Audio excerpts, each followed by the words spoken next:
perfectly nice, normal mummy, and then Dracula just went, no, off you go. We had a bit of an awful death though. Yeah, that's true. Where he basically got unraveled. Torn apart, and disintegrated. Pretty cool place. If you're a Martian. Or a vampire.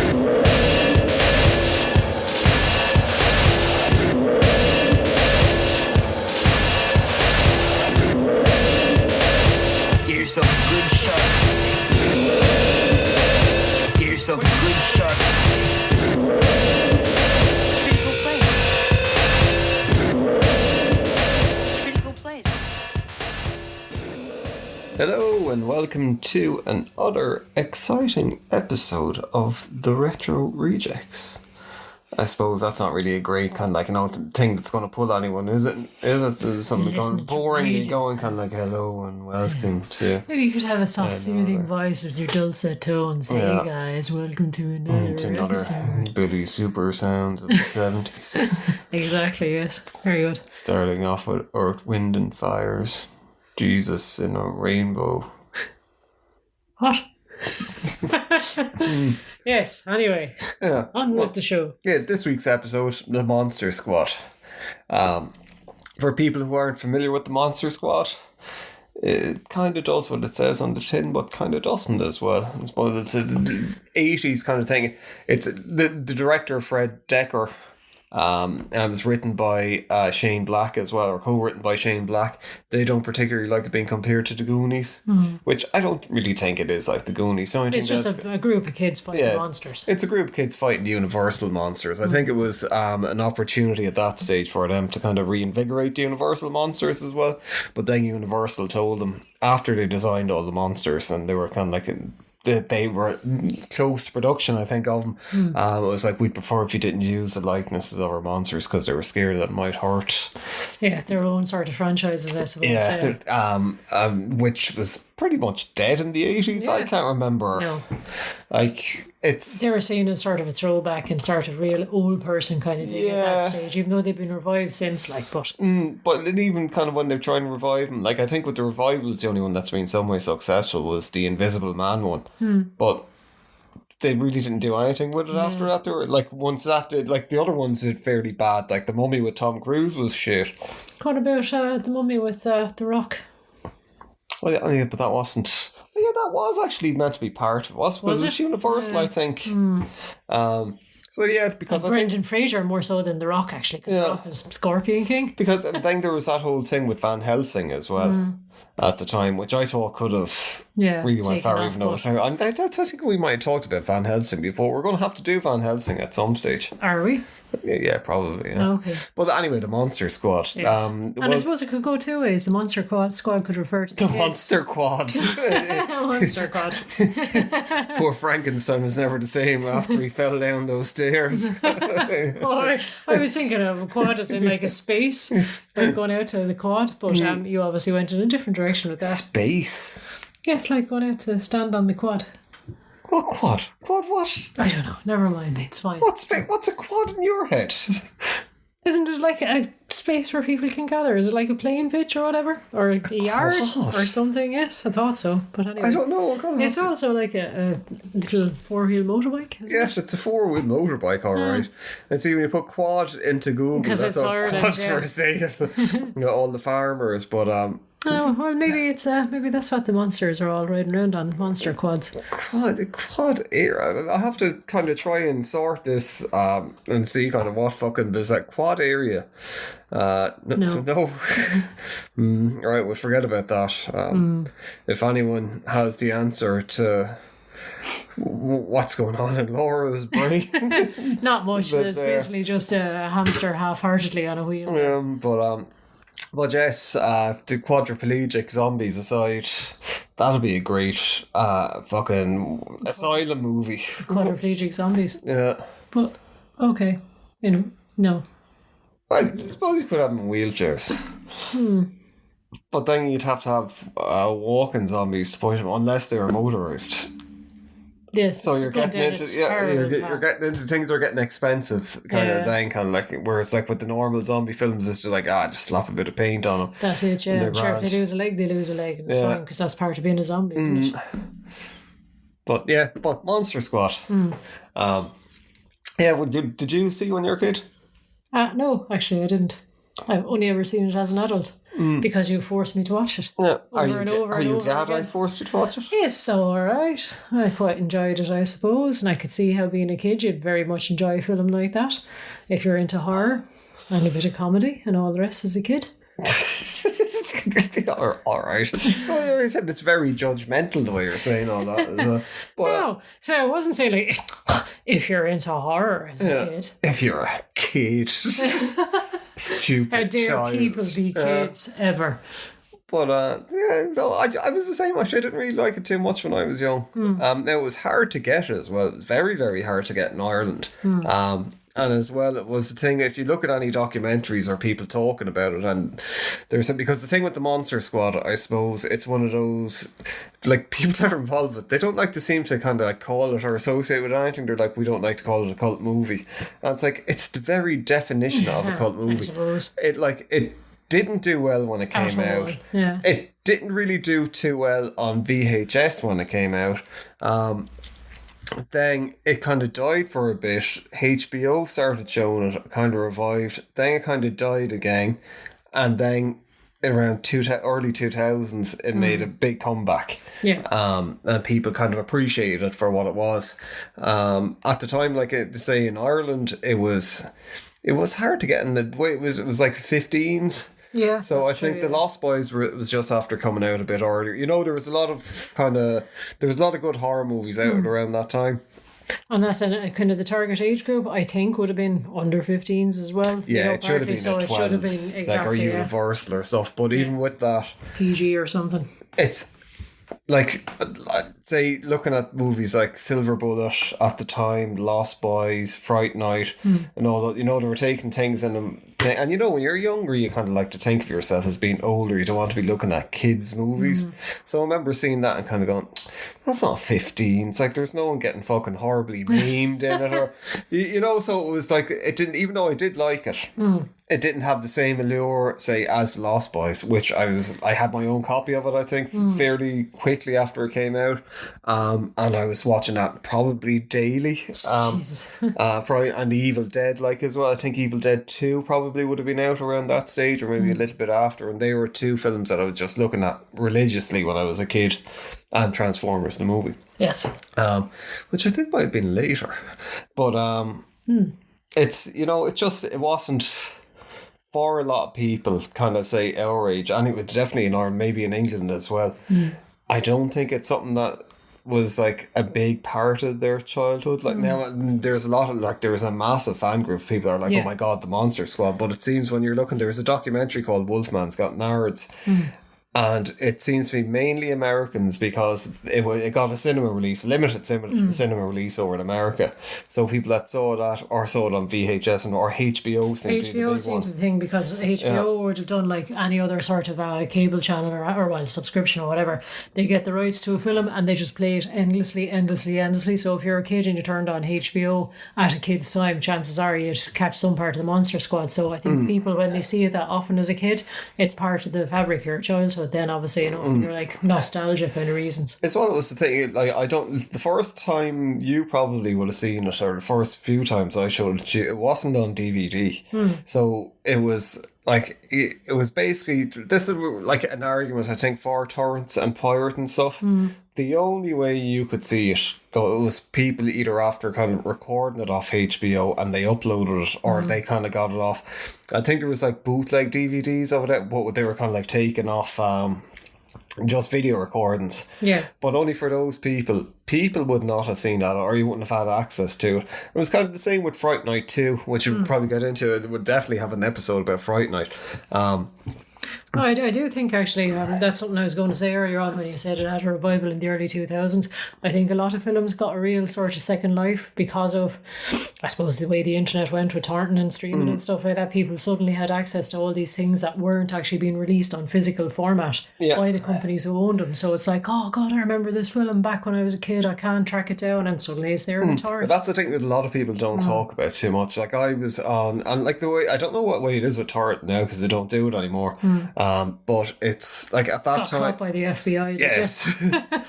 It was like, you shit in the policeman's hat, you bastard. No, I didn't. I just downloaded. Although, actually, remember there was one point where we got a letter from the internet providers going, what the fuck is going... This is at a stage where, like, if you downloaded 2 gigabytes...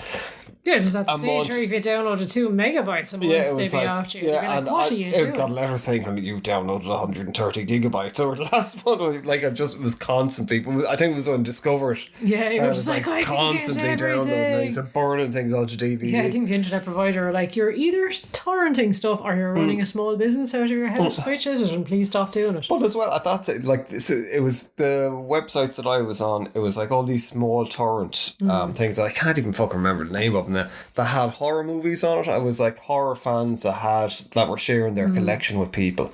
It was all like movies that you couldn't really like the Monster Squad. And like a load of kind of like, movies that would have been straight to VHS that they were Didn't just... get a cinematic Yeah, release. Like, that they were just dead. There was no hope of them being revived on DVD at that stage. Yeah. Whereas like you got a lot of not a lot, but you got companies now that do it. Like Anchor, fun. That they revive some of these kind of cult movies. But yeah, at that stage with the Monster Squad, it was dead. Like it was just. So I think kind of like pirating needs to get a bit of credit with that as well. I'd imagine that there was a lot of people, because there was a big outcry from people asking for the DVD. Now you look at the documentary, they go like, it's the crowd, I can't remember the crowd that actually released the DVD in the end, that it's like, oh, they saw the potential in it and they were big fans of it.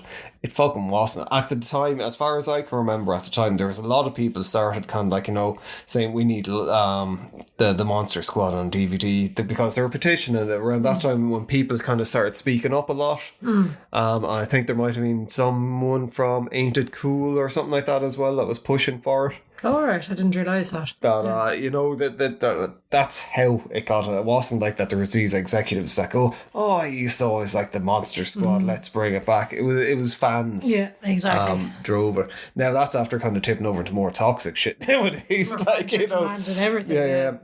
Then at that stage, it was people just saying, hey, look, we quite like it. If you release it on DVD, we're going to buy it. Yeah. You'll make money from If it. you make it, we will buy. Everyone's a winner, baby. Yes, that's for true. Yeah. For sure. You never... For you? Yeah. I don't know. We don't what was, remember Smashy and Nicey? Was that the song that they saw us play? Was it? Oh, God. Yeah. Oh, that'll be a very obscure reference if people aren't from, like, this side of the world. Well, that's a retro thing. Yeah? Yes, Go it and is. look up Smashy and Nicey. Yes. And Jim will fix it. Go on. No, don't bother with that. But yes, we'll just stay silent while you go and look up Smashy and Nicey. Yeah. Go now. Now come back. Yes. 3 hours later. Yes. Oh, yeah, you didn't do it, hey? But Monster Squad. Yes. What are the key points in the movie that made you realise that there is no God? Well, I suppose the existence of, like, a vampire, a mummy. But for them to exist, there must have been a God to create them. Or some anti-God. I was going to say, like what kind of god would inflict that kind like of in suffering? John Carpenter's Prince of Darkness. That just sounded like a motorbike just gently starting up there. No, that's my Predator. Oh, is it? Anytime. Is it going to be like the start of the impersonation era? No. Good. But it's like what was it about? What did you like about the Monster Squad? I guess, well, I mean... Or are you just pretty much kind of like, it's alright, like it's not something that... I enjoyed it, like, but I wouldn't be like, oh my God, I need to rewatch this 5,000 times like I would with some other films. But I did enjoy it, and it was nice to see sort of the old monsters revived and all the rest brought up to date as such. And it was nice again. You don't see it too often nowadays. I think it's just seems to have fallen out of favour, but just having the kids be the central characters, and especially like... Well, I suppose the strangest thing is after bringing I it suppose, back, yeah, but a kid as young as 5, like, hanging around, and she's, you know what I mean, she's sort of an integral part of the story as well, and, it kind of reminds me a little bit of E.T. or something like that. Well, it's the thing that I suppose it's Shane Black, like Fred Dekker is a fucking great director as well. Like it's looking at the documentary, I really felt sorry for him because there was nothing wrong with the movie, that it pretty much kind of derailed his career for what, you know. It's like a good movie. It just didn't find the audience because it just it's really landed bad wrong. marketing. Yeah. Remember with the poster that was out where it was like the monsters, the wanted posters for the monsters that didn't really look like the monsters that were in it, and they had under the mummy wanted for a statutory rap. I know, yeah, they were trying to do like monster puns, and it's like, that's a bit for for a kids film, and then kids going, "What's statutory rap, mum?" And it's like, I'm not explaining that, thank you. But besides, like, would have been the characters are so well written. With it, like, they're very three dimensional. Like the dad, the cop dad, like it's that usual kind of like, but the marriage is on the rocks. That's it, and you get a peek into sort of like, you know, mum and dad having the fights and all the rest, and how it's impacting, and you know, it's kind of, it builds up the whole family rather than just like a few kind of like cutouts in the background. The mother as well, with her being kind of like the psychiatrist said Lethal Weapon. Oh yeah, and she was the mum in the Goonies as well. She was in a ton of stuff. That woman. That woman. Oh my god. But as well, a lot of the kids that were in it, they seem to be like child stars at the time, like that they were in like a lot of different they were things. seasoned actors basically, which like, I mean, watching the sort of the documentary on it as well, they were showing a couple of behind the scenes of like, you know, director talking to one of the kids to get him to act in a specific way. I was actually like totally and utterly flabbergasted by the little girl in it, you know. She's only 5 and she was like, he was saying, do it, but do it sadder, and then she'd do a big cheer from crying. He's like, well, do it, but do it more scared, and then she'd do a shriek. I was like, well, lots of adults wouldn't be able to do that. People that have seen it, there's that famous bit in where Dracula picks her, and like, I mean, this is the thing with it, because there's a lot of mad shit in it for people who haven't, like, it starts off like it's pretty violent to start for when it has Van Helsing fighting with. It's not like a Hammer horror movie, so I think they were trying to set like, this is it's a modern take on it, and even like with the werewolves, like when they blow them up with the dynamite, you know, it is actually quite violent actually. But it's like, when he picks up the little girl and he hisses at her and he goes, "Give me the amulet, you bitch!" I know, it's quite like, shocking, and that's the thing as well, sure, the little girl actress, she's absolutely terrified of your man playing Dracula anyway, and she wasn't expecting him to like shout or hiss at him, so the scream is it's a genuine reaction, a scream in terror, like. Well, I have to say, when we're looking at the documentary Wolfman's Got Nards, which was done by what's his name, Andre Gower, and maybe explain why it's called Wolfman's Got Nards. Because there's the whole thing where kind of like they kick the Wolfman in the balls, and they're like, kick him in the nards, and they're like, oh, and then he goes, "Oh, Wolfman's got nards," but Andre Gower, he was in an awful lot of things at the time. He was like, even when I was convinced he was in it, even though he wasn't, you know, but he was just one of those people. He was in so many nearly any 80s show you put on, he was in it as a kid. But he did the documentary about the fandom around it and how it kind of took off again and all that. It's actually a really, really good documentary. But I did not realise it was, every time I look at it, you see Tom Noonan. Well, I never thought of looking it up. Who plays Frankenstein in it? He was the guy in fucking Manhunter. Oh, right.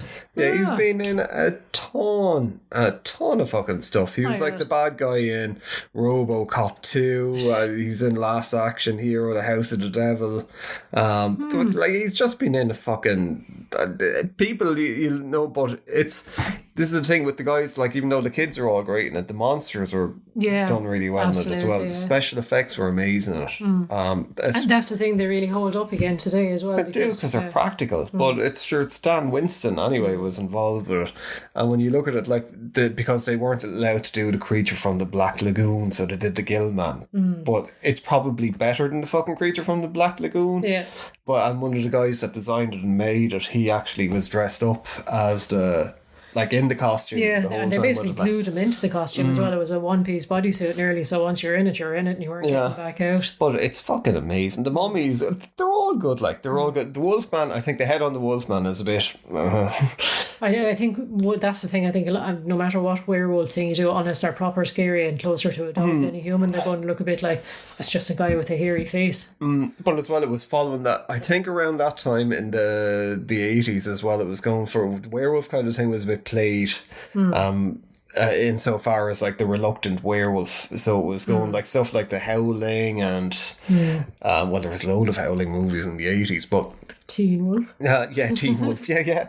But Silver Bullet, it was kind of going for villains that they weren't reluctant. Where was that? Like even in Silver Bullet, he gets to the point where he's like, fuck it, I'll kill people who are committing. He gets into being a werewolf. Whereas in this, it has that old kind of thing, kind of like him going into the cop station, shouting, lock me up, I'm going to kill people. Yeah, and he really doesn't want to be out killing people. But that guy, he's a werewolf in Fright Night 2 as well, which was another film that kind of disappeared at the time. Not a brilliant film that kind of disappeared. That seems to be his thing then, being a wereman. Yeah, I'm sure that's what he does for a living. Yeah. What you do? Reluctant werewolf. Yes. All right. Fair enough. Yeah. Going to your kids' schools like on Careers Day and, what do you do? I'm a werewolf. Oh, okay. And they're like, okay. Cool. That's interesting. And how do you train to be a werewolf then? What kind of college degree must you study? I'm trying to think of something smart. We should just pause it and sit around for an hour. Come up with lines. Trying to think of stuff. But yeah, I totally lost where we're going with it because we keep jumping all over the place with these things. That's because your brain is just melted. Yes, it is. Exactly.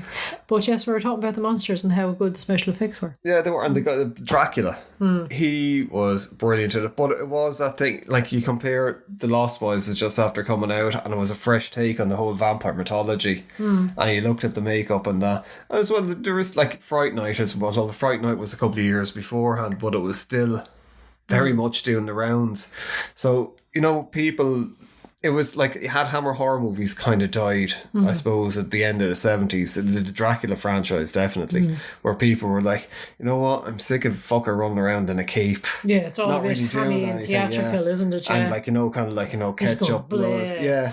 Whereas like you had Lost Boys where they're like eating people's head, Jerry Dandridge. And they had that kind of feral animalistic look with the eyebrows and the furrowed forehead, and they're young and they're cool and they're wearing leather jackets and riding bikes. And then you have like, oh look at me, I turn into a bat. But the fucking the transformation effects in that as well, the special effects, they still hold up really, really well. And they're actually kind of a bit horrific as well, because there's bits where like Dracula kind of halfway transforms as well, so he's sort of half bat, half human, and sort of a bit injured or whatever, and it's just like he doesn't look cool like in like Gary Oldman in Dragon when he does it, where he's like he's like a fat bat. Yeah, that's it. He's just caught and it's just like where you kind of go It's like when you think about what the transition would be like, it probably would be like that. That's kind of gross and horrible. Like, I suppose one of the things as well where being a movie of its time, there was like people like there was like slut shaming in it. There was a lot of there wasn't. I know they're sort of like... But that's what they call it now. I know that's what, but it is. I mean, like, essentially all they were doing was like, there had to be a virgin to read out the spell at the end kind of a thing. And it was like, oh my God, you're not a virgin. It was like, oh, well, that fella doesn't count kind of a thing. That's what I thought. There was no kind of thing where it was like, oh my God, you're disgusting because you slept with people around like that. It was just like, oh no, you're not a virgin. We need to find another virgin. And it's just like, it was a little plot point because they just turned into the little girl because clearly and hopefully... And as well, going back to a lot of those, it was always with those universal gothic kind of things. It was always a virgin sacrifice or a virgin bride or what, this kind of thing. It was, it's just harking back to the actual history of it, It's not like a fucking kind of a thing where it's like, oh my God, they're kind of... But as well, it was a bit because they were like perving on her and taking pictures of her. Well, one of them really was the cool kind of kid who was like 15 and hanging around with a bunch of 12-year-olds. Yes, and a 5-year-old as well. Yeah. But again, that's not that I'm condoning it or anything like that, but it was kind of its time because it was. And as well, I suppose, if you have a bunch of 12-year-old kids that have like a kind of, not a grown-up neighbour, but like an older girl neighbour, they're going to be like, oh my God, let's see if we can see kind of a thing. It's just something that was pointed out in films in the 80s that this is what kids do. I suppose. But as well, it's the whole thing. I'm not saying that all kids are perfect or anything like that, but you know what I mean? Maybe they are. I don't think it's like, I think it's more innocent in trying to like... I think it was meant to be at that like there was no kind of thing where he was like, she's been stalking after she's been abused and there's no consent and she's been violated or anything like that. It was just... Well, he does try to blackmail her with it, saying if you don't do it, I'm going to stick the picture of you naked up on the... That's true, actually. I'd forgotten about that. That's a bit sort of like... that's not revenge cool, like, sort of porn kind of a thing. That's not ideal. Well, that's what they're trying to save the world. Yeah. Any means necessary. So isn't that whole fucking Dave Chappelle thing about the superhero? Yeah. But Yes. Yes. yeah. But yes, moving past, as I said, like it's back in the 80s, there are some things that were perfectly normal, acceptable, not even like commented on back then, that would be a little bit... Yeah. Well, this is the thing. Like, I mean, if you started, we won't get it because of a bigger debate, like that probably doesn't fit in with the Monster Squad, but if you started deleting things just because it was part of it, you know, kind of, I think you do a bit of... I'm not going to... All of a sudden, that made me sound like I'm saying, you know, we should be keeping statues up as slave owners. And so I don't mean it like that. I just mean it in a film kind of context where it's kind of like some of the language used in it, like where like the bullies call Horace a fag in it. Whereas like that was rife. Like people nowadays That was a wouldn't do playground it. insult, and it was genuinely like a playground insult back then. A lot of kids didn't even know what it was. Yeah, exactly. Didn't know what the word meant. Not saying that it's not offensive because Exactly, you know, but at the same, but it was a different kind of. You know, you're not going to have. Yeah, and again, I don't. And that's why he's meant to be a bully. Like it's not as if he's fucking politically correct bully. Exactly, he's not going to be saying nice things or anything like that. He's going to use mean slurs. And all That's the why rest. when they take on like racist slurs out of movies, where it's like the bad guy using it, it's like the guy's meant to be an asshole, a racist. This is where you get to the point this where you is what kind an of go, asshole is. Exactly, yeah. You're not going to have like, you know, the head of the Ku Klux Klan. They're kind of going using politically correct terms at a Klan rally. Yeah, or even just like, oh, you bold, naughty boy. I don't, you know, they're going to be using offensive terms. But that's it. Well, Like in the cool kids it club. is getting into a wider debate as to, well, okay, what is it that, you know, what's acceptable, where's the line drawn, and if it offends people and upsets people and hurts people, why would you perpetuate and all the rest? So we leave that for another day. Yeah. And move on. Yes. Yes. Monster Squad. One of the things about with the Monster Squad as well, like a lot of like when we started this podcast, it was going to be a soundtrack podcast. Like it's got a good score to it, but I think it's weird in all those movies from the 80s insofar as it didn't have a soundtrack like that. Maybe it did, but there was that kind of like Rock Until You Drop song in it. But it's not, you know, it's just very, very odd that they didn't kind of like, maybe if they kind of had the marketing with a soundtrack behind it and bigger, so like they were definitely fucking promoted by Pepsi anyway, because every fucking where you look, every people were shot, drinking Pepsi. there was a Pepsi cup in shot. What cars were they driving? Because that was another thing in the 80s as well. There used to be always the cars, they'd show a shot of the car pulling up. Yeah, to be like a Chevrolet or to be a Ford or something like that. Yeah. But it was an American one, obviously. It couldn't be like an Audi or something like that. But it's shot lovely, actually, just speaking of that. And it's the thing, the documentary when Fred Decker was talking, he's saying he nearly got fired off it for the first week because it was basically his first movie, big movie. And the producer was like, this guy doesn't have a fucking clue what he's doing. Unless you do it the way that I want you to do it, you're off it. So he was kind of learning on the job. And one of the first things that he learned was about the establishing shot. So having the wide shot and then kind of go in.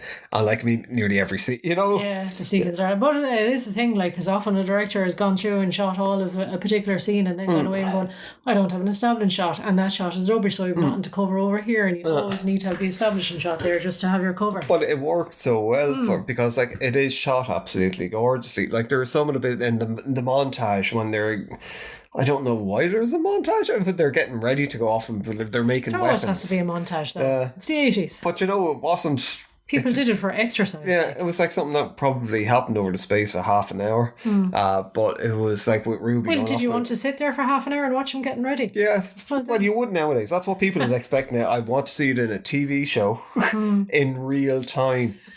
Yeah. No, give With me them in school. Yeah, just sitting there for 8 hours a day going, oh my God.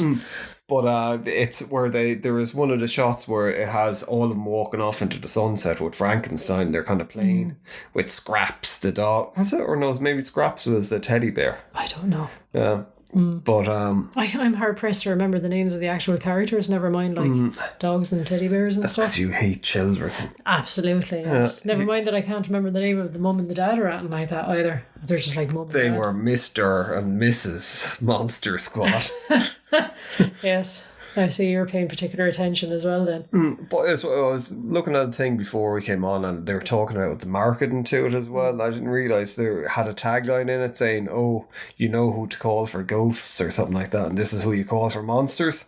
So they were making it sound from the cover as if it was like Ghostbusters. Yeah. So obviously, if you were into Ghostbusters and you got Go and this, see this is nothing like yeah, kind of go, Ghostbusters. "Fuck, where's Slimer?" Yes, exactly. But yeah, it is more so like it would be more along the lines of a not scary if you know what I mean, where kids are like out to sort of, I don't know, save the world and all the rest, but it isn't. You don't have this terrifying clown sort of like fucking eating you alive. Or No. You just have Dracula eating you alive. Yeah, and all the it's a rest. fun movie. Like that's the thing. I think it has a Spielberg kind of thing going on with it. You know, where it's sweet. There's a lot of action and there's a bit of power in it. Although you know the kids aren't going to get killed. They could Well, though. hopefully. Yeah. Imagine if that just ended with the kids getting Getting dismembered. You're like, Jesus. fuck. That's a very depressing and terrifying. Well, you probably no wonder think, it's 15. Yeah, then you probably kind of go, I really like this at that stage, you know. Not that they're into child murder, but No. it's just kind of at that stage would have been you wanted to get Would have the been very 15 unusual. title, yeah, That's it. out of it. But even when I was at that age, well, when it came out, it was probably, I don't know, fucking 10 or something. It was like even 15s I thought were kind of for babies, where I was just like, I want to look at 18s. Yeah, X-rated. Movies, because I was like, oh, well, I look at Evil Dead the whole time. Yeah, I'm cool and I That's watch doing nothing for me horrible now. films, I'm yeah. going to have to go out and start murdering animals the next people. You're just travelling down your road as a psychopath then. Yes, lovely. Very good. But I found it kind of funny as well that Dracula was basically, he was the head of the monster gang as well. Yeah, what made him the head of the gang? I suppose he has more films under his belt than anybody else. Yeah, so there was that kind of respect. Well, I suppose, but it's how is he talking to like the Gill man in it? The Mummy as well seemed kind of pointless. I don't understand. There was a lot of stuff in it where you could kind of see it's nearly like they shot it for the trailer, like the bit with the Mummy where it was just in some kid's bedroom. Hiding in his wardrobe, where they were like, you know, there's a monster in my closet. And the father's all like, shut up and go back to the bed. Yeah. Because that was in the trailer for it. But you know, there was bits and pieces in it like that, and even like the Wolfman's got nards thing. Just for a few quotable lines. There kind seemed, of thing. yeah. But But then that's that was as the well, I 80s. suppose. I was just kind of thinking most mummies that seem to have been like excavated, I suppose, what's the word I'm looking for, but you know, discovered and all the rest, and if they were en route to a museum, chances are they were going to be like some ruler or something like that. They're going to be a pharaoh, so I'd be very annoyed if I was a mummy come back to life if I was a pharaoh and then I got fucking Dracula bossing me around. Yeah, go and kill some children. It's and like, you're like, hey, why? I'm evil, but I'm not into killing kids. I have my own morality. Exactly, Kinda, where that's I it, kill the wicked. It's not like you'd have Dexter going off murdering children. Yeah, that's true. But how do you know mummies like murdering people in general? He could have been a perfectly nice, normal mummy, and then Dracula just went, no, Probably off was, you go yeah. and do Well, he that. had a bit of an awful death, though. Yeah, that's true. Where he, basically got Torn unraveled. apart, Yeah. Well, And disintegrated. Yeah, that was actually done very well. It was, but the effects were all brilliant. Like, I mean, the effects with the Wolfman, when they did have some of the change, it was like a call back to the classic Wolfman stuff, which was done really well. But there was that whole kind of thing of one of the questions that Rudy gets asked is like, how do you kill a werewolf? And he's like, a silver bullet, that's it, there's no other. Sorry for the brides of Dracula, they were actually genuinely fucking They scary. were very kind of terrifying when they were coming for kids, you know. Yeah, it is. That'd be something I could see if like younger kids are looking at it, probably like, pop up in their dreams, their nightmares later on. Well, it was the thing as well, because when it starts off, it was bizarre where they had like, when there was like, back in the day, when Van Helsing goes in and there's like one of the brides of Dracula and she's like eating a possum. So, yeah, that's it. And it's just like, what? Well, she's in training, I suppose, for eating humans. Yeah, It's but like, oh, was it start in off as an animal. Australia or wherever possums are? I don't know. Isn't there opossums in America? I don't know. Maybe it might be. But what was Van Helsing and Dracula doing in fucking America? I don't know. Well, the film is set in America, so they probably had to go there to act in it, you know?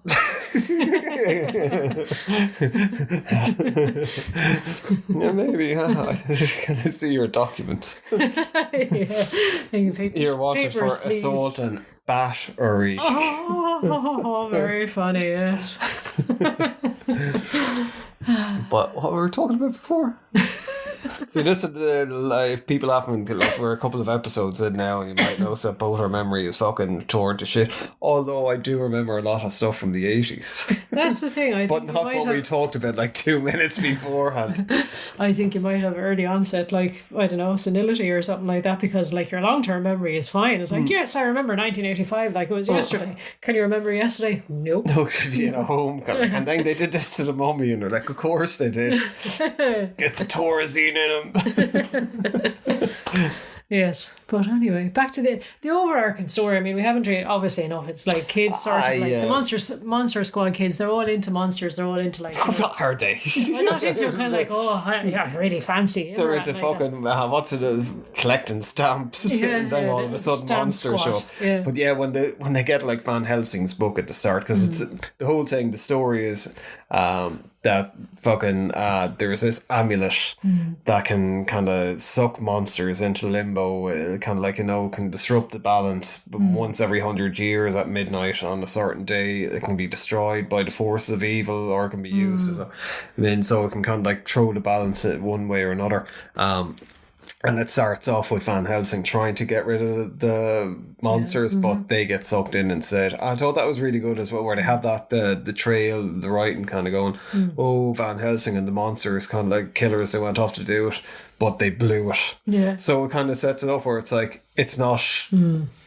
It's not hoity-toity historical or anything like that. Yeah. But I don't like, because a lot of the Dracula films from Hammer before that, they always start off with Dracula being fucking killed, so he could be resurrected, and it was always Van Helsing. It'd be kind of like, you know, on a carriage kind of fighting him, and then you kick him off it and he fall on a fucking stick or something like that, you know, or conveniently play Spike. Whereas, you know, so it always had, I thought it was always a bit weird because you're setting it off with who's meant to be this arch villain who keeps getting killed, and it's like, he's a bumbling idiot. Yeah, exactly. Whereas with this, it was like, no, this is like Dracula, even though he looks like a bit of a tool, is like, you know, he's a serious piece of shit. Even though he is a serious piece of shit. He goes and, instead of blowing up the house, he goes and blows up their treehouse with a stick of dynamite, and then kills the other guy, the dad's partner. Yeah, that's it. And it's like, oh, okay, vicious, much. Yeah, and just very sort of, I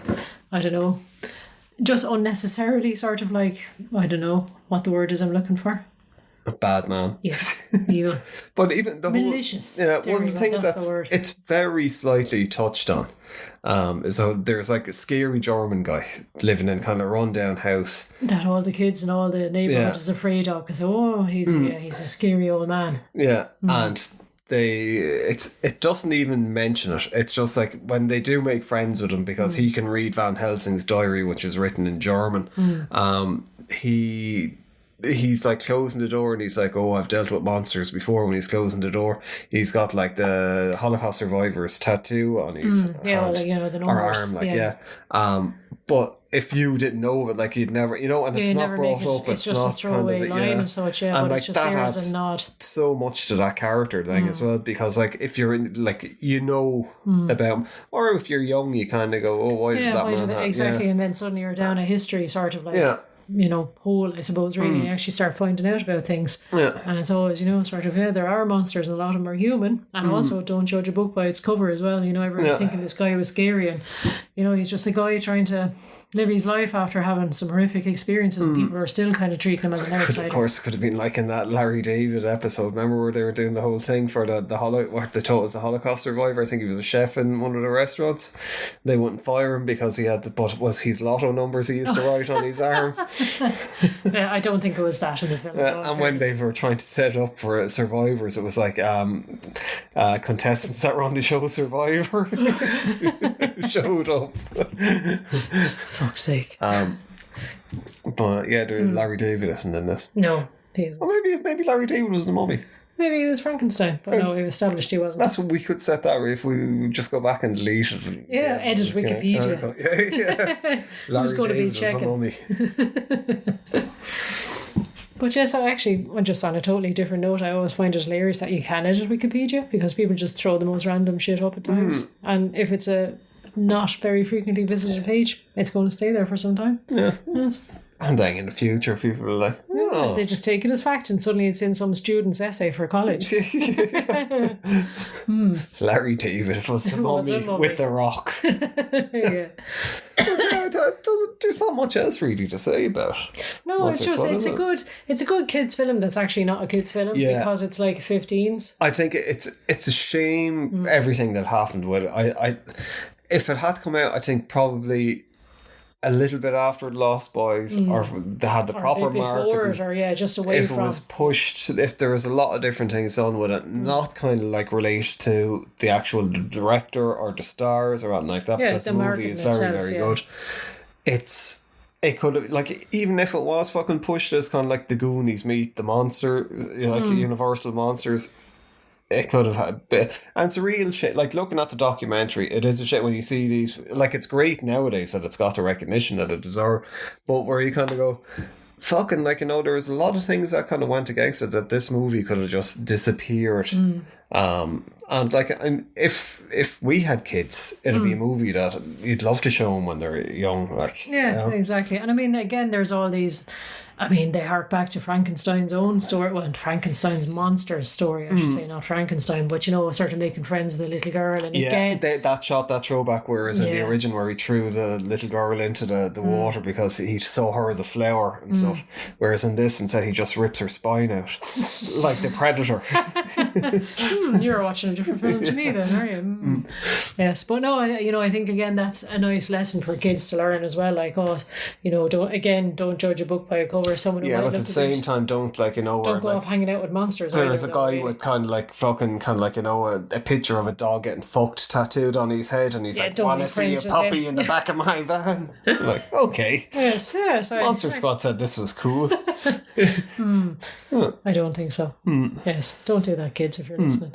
But what kids are going to be listening? I know, especially with your language. Like, oh my god, what's wrong with speaking English? It's all the swearing. But yeah, I'd never do that. But yeah, it's like we're saying, and it is the thing that the documentary covers extensively. It's just, it's nice in a way that it's after being taken up, but as well, it's so incredibly sad because as well, there's an awful lot of movies like it. Like, I'd imagine there's probably a ton of movies from the 70s as well that kind of went to, that didn't even get on VHS. Yeah, just lost to time, basically, which is a pity. When you think, that's the thing with any film though, really, I suppose, the amount of people that pour their absolute heart and soul into it for like 6 months at a time or something like that, and obviously people who are involved in the pre-production, all the rest of the writing, they're doing it for maybe 5 years or something like that, and then it comes out and 2 weeks later it's gone and nobody's ever to hear about it again. It is a bit heartbreaking when you think because the marketing department kind of fucked up, or the people, because I've seen or heard of it before with movies and stuff where it's say like some people would have changed the heads of some studio or that weren't really, like what happened in Seinfeld when they had the pilot where suddenly it gets buried that and they're just like, no, I don't like it, no. And it's like they don't care about like wasting hundreds of, well, kind of like at that, I think it was 12 million was the budget for the Monster Squad, which was a lot thing. Nowadays it'd be like, you know, nothing. a Marvel episode, that'd be an indie movie nowadays. Inflation by terrible. But yeah, I like it. It's one of those movies I think once every couple of years definitely nice throw on. Relook, probably appreciate it more now than I did when I was like fucking 10, you know. And that's the thing, I wouldn't have seen it as a kid, but it actually hits that nostalgia bone for me as well, because it's like it's kids in tree houses fighting monsters and very 80s kind of setting, which is obviously when I would have been a child as well. Well, it is perfect. Ish. But you know, it does hit a lot of that. It's just unfortunate. Yes. And I think really it's unfortunate it came out 2 weeks after The Lost Boys. I know, you know, all the fucking movies to go against. Yeah, that's it, yeah. But yeah, so Monster Squad, get watching it then, boys and girls. Get out fighting them monsters. I don't know. I was going to try and do some kind of weird werewolf growl. No. But yeah. Thank you for listening. Check out our socials. Boys and ghouls. Yes. And until next time, rock until you drop.